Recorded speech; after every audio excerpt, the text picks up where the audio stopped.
Assalamu alaikum. Welcome to our new lecture.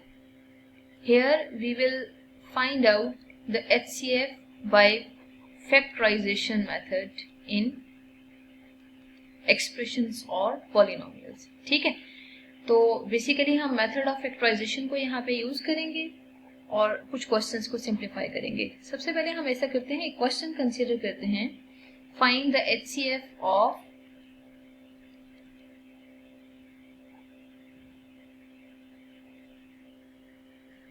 Following expressions. ठीक है, वो एक्सप्रेशंस आपको किसी भी फॉर्म में गिवन हो सकते हैं. यहाँ पे बेसिकली 39x7 y³ z और 91x⁵ y6 and z⁻⁷ given है. ठीक है, अब देखिए सिंप्लीफिकेशन के लिए ना आपने हमेशा क्या करना होगा, 39x⁷ y³ z है, तो बेसिकली आप क्या करें, सबसे पहले 39 की फैक्टराइजेशन कर लें. ठीक है, तो 39 की फैक्टराइजेशन के लिए आपने प्राइम फैक्टराइजेशन मेथड ही यूज करना होगा. 3 1 3 3 3 9 13 1 13. ठीक है, अब आप 91 के लिए देखें तो 327 3 9 27 3 3 9 एंड 3 1 3. तो बेसिकली आप इन सब वैल्यूज को यहाँ पे पुट कर दें. ठीक है, तो फर्स्ट की जगह आप 3 into 13 into x⁻⁷ y³ and z put कर दें, और फिर जब आप 91x⁵ y6 and z6 find out करें तो इसमें 3 into 3 into 3 into 3 into x⁵ y⁻⁶ and z⁻⁷ put कर दें. ठीक है, बेसिकली आप देखिए यहाँ पे HCF क्या है. HCF कॉमन फैक्टर को कहते हैं. बेसिकली यहाँ पे देख सकते हैं 3 इज कॉमन हियर, 3 लिख लें.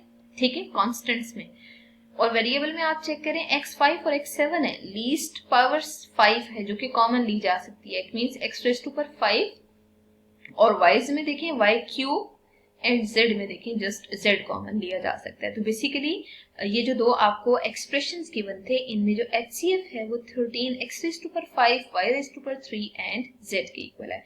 बेसिकली जब भी आपने इस तरह के एक्सप्रेशंस को सिंप्लीफाई करना होगा, अगर कांस्टेंट टर्म आ रही है तो कांस्टेंट टर्म को प्राइम फैक्टराइजेशन से सॉल्व कर लें, और जो वेरिएबल्स आ रहे हैं उनमें आपने हमेशा लीस्ट पावर को कॉमन लेके HCF में कंसिडर करना होगा. ठीक है, अब हम ऐसा करते हैं कि एक मजीद क्वेश्चन ट्राई करते हैं जिसमें हम एक्सप्रेशंस ज्यादा लें. ठीक है, तो क्वेश्चन सेम होगा. आपसे कहा जाएगा फाइंड HCF ऑफ फॉलोइंग. ठीक है, और बेसिकली यहाँ पे आपके पास एक्सप्रेशन ज्यादा होंगे. x³ -27 x² + 6x -27 and 2x² -18. ठीक है, तो सबसे पहला काम हम ये करते हैं कि इन सब की फैक्टराइजेशन कर लेते हैं. ठीक है, बाय फैक्टराइजेशन. x³ -27 की अगर आप फैक्टराइजेशन करते हैं तो x -3 x² + 9 एंड +3x आएगा. ठीक है, अब आप ऐसा करें, x² -6x -27 की फैक्टराइजेशन करें तो बेसिकली हमें मिड टर्म ब्रेक मेथड यहाँ पे यूज करना होगा. ठीक है, तो मिड टर्म ब्रेक मेथड के अकॉर्डिंग अगर हम यहाँ पे वैल्यूज कंसिडर करते हैं तो दो फैक्टर्स 3 और -9 आ रहे हैं. ठीक है, x² -3x + 9x -27. ठीक है, तो यहाँ से जरा जो कॉमन टर्म्स आ रही हैं उनको कॉमन लें, तो basically x -3 is repeating in both terms, so x + 9 and x -3 ये दो फैक्टर्स हैं. ठीक है, अब आप ऐसे करें, 2x² -18 को चेक करें, 2 कॉमन लें, x² -9 आ रहा है. अब x² -9 को देखें, x + 3 एंड x -3 इसकी फैक्टराइजेशन होगी. ठीक है, ये देखिए मैंने तीनों टर्म्स का basically by factorization method factorization कर लिया. ठीक है, अब फैक्टराइजेशन के बाद ना आप इन तीनों पे जरा फोकस कीजिएगा. बेसिकली x -3 एंड x -3 ये तीनों टर्म्स में मौजूद है. ठीक है, बेसिकली हम क्या करते हैं, HCF के लिए हमेशा हम कॉमन फैक्टर्स देख रहे होते हैं ना, तो बेसिकली हम कॉमन फैक्टर्स को ट्रेस करके यहाँ पे पुट करेंगे. ठीक है, तो कॉमन फैक्टर यहाँ पे फिलहाल जो हमें मिला है वो x -3 है. अब आप बाकी चेक करें, x² +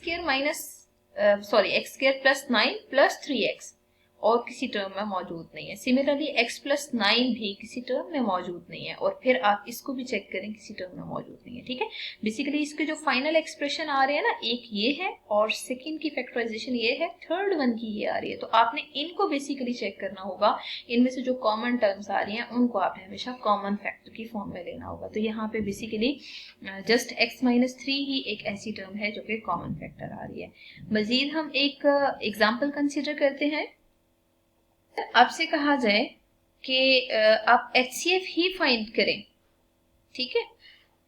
question is find HCF of दो टर्म्स हों x² + 2x - 3 and x² + 3x - 4। ठीक है, तो देखिए सबसे पहला काम हमें क्या करना है, इन दोनों एक्सप्रेशंस को कंसिडर कर लेना है। x²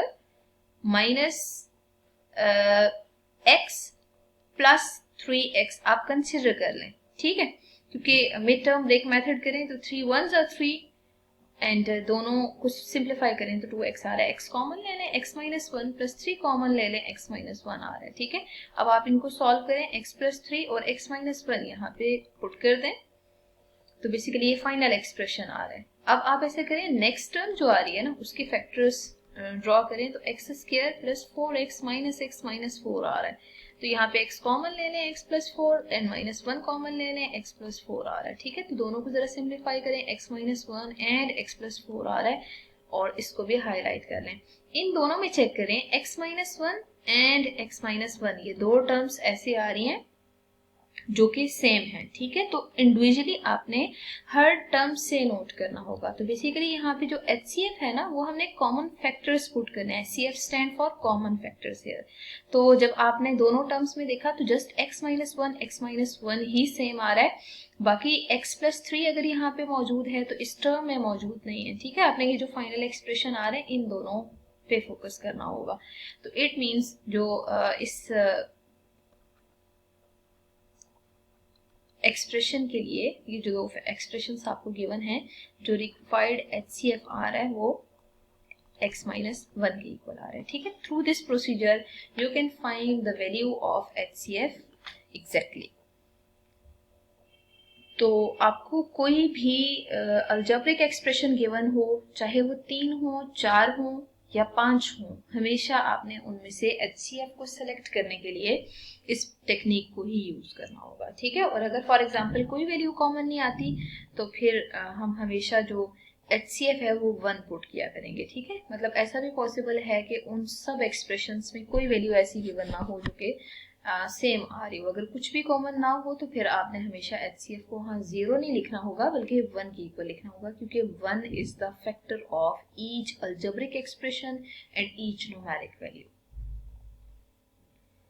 Now inshallah in the next lecture we will solve questions for the finding of HCF by division method.